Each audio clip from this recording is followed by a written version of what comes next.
that the union is seriously in default when it comes to representing the rights and their interests as blue-collar workers at the city. 2 Black Montrealers have filed complaints against their union for misrepresentation, as both blue-collar workers claim that while working for the city, they faced racial discrimination. Complaints of racial discrimination and harassment are reduced to complaints of psychological harassment, which allows the employer to turn around and say, no, we don't have any problem with racism here. Wilson Francois, a blue-collar worker at the St. Leonard Borough, alleges racism and favoritism blocked opportunities to be hired as a driver despite his 20-year experience. He also claims that he was subjected to excessive supervision with rigid timing of his work down to the minute. It was constant discrimination that I experienced. Jocelyn Jean, another blue-collar worker who worked in the Public Works Department of the Verdun Borough, claims during the pandemic, he and other Black workers were not assigned seats during the lunch period due to social distancing, leaving them scrambling for seats or eating standing up.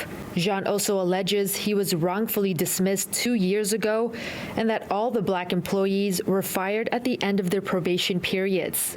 I thought the union was there to help me. That was not the case. The union was there to help the employer.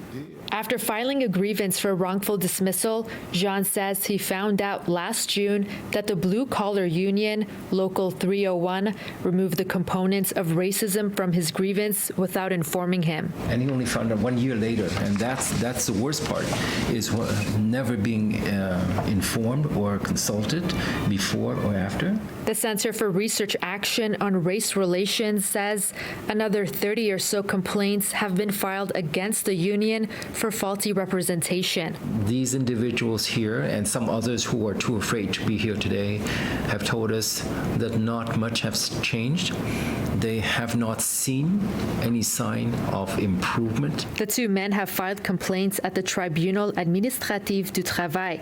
City News reached out to the union, the City of Montreal, and both the Verdun and the St. Leonard boroughs for comment, but did not hear back in time for broadcast. The union, to this date, still does not have an official policy on systemic racism.